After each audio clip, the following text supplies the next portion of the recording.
तो mod x का graph कुछ इस प्रकार से होता है। जब वैल्यू इसकी आप पुट करेंगे तो ग्राफ इसी प्रकार से बनेगा, और इसी प्रकार से जो दूसरा फंक्शन है x+1 का मॉड, इसका ग्राफ जो है कुछ ऐसे बनेगा। यदि वैल्यू पुट करते हैं तो ये ग्राफ कुछ ऐसे बनेगा। तो देख सकते हैं कि जब इन दोनों फंक्शन को हम माइनस करेंगे तो इनकी वैल्यू कुछ ना कुछ हमेशा आएगी, कुछ ना कुछ हमेशा आएगी इनकी, अर्थात हमेशा ये क्या रहेगा, कंटिन्यूअस, माइनस इनफाइनाइट से लेकर के प्लस इनफाइनाइट तक।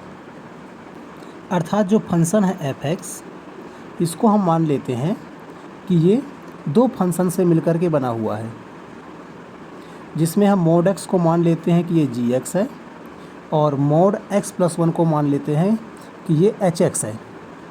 यदि हम gx को भी माइनस इनफाइनाइट से प्लस इनफाइनाइट तक कंटिन्यूअस प्रूव कर देते हैं और hx को भी कर देते हैं, तो हम देख सकते हैं कि ये पूरा फंक्शन जो है कंटिन्यूअस हो जाएगा।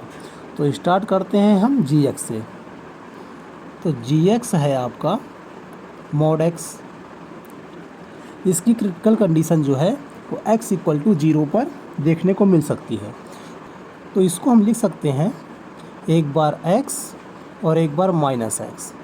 x होगा जब x की वैल्यू >0 होगी, और -x होगा जब x की वैल्यू <0 होगी। तो हम लिख सकते हैं इसको, यदि कंटिन्यूअस प्रूव करना है तो हम इसको ऐसे लिखते हैं x टेंड्स टू 0 प्लस, जिसमें फंक्शन होगा आपका x, limit x tends to 0 minus, अर्थात 0 से स्लाइटली लेस, जिसमें x की वैल्यू -x होगी, और f0। यदि ये तीनों इक्वल आते हैं तो ये फंक्शन कंटिन्यूअस होगा।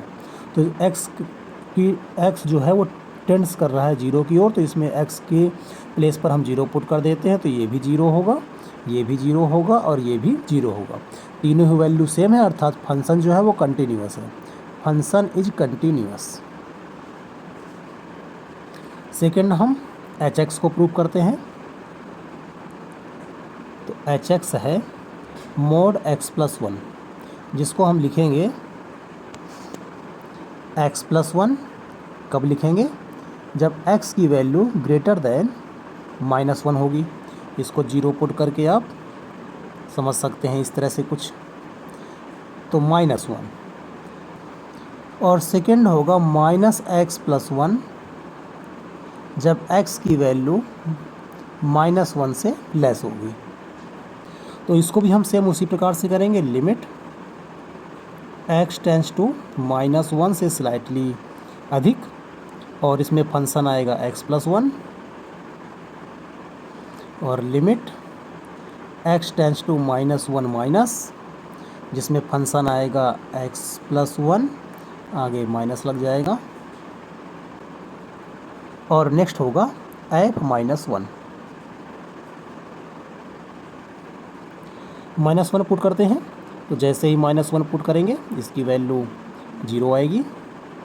इस पे -1 पुट करते हैं तो इसकी वैल्यू भी 0 आएगी, और फंक्शन की वैल्यू भी 0 आएगी।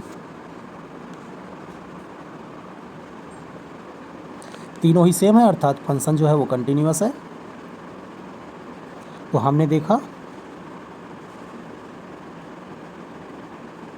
कि जो f(x) है, जिसको हमने gx माइनस hx लिखा था, तो gx भी कंटिन्यूअस है, hx भी कंटिन्यूअस है, अर्थात f(x) भी कंटिन्यूअस है।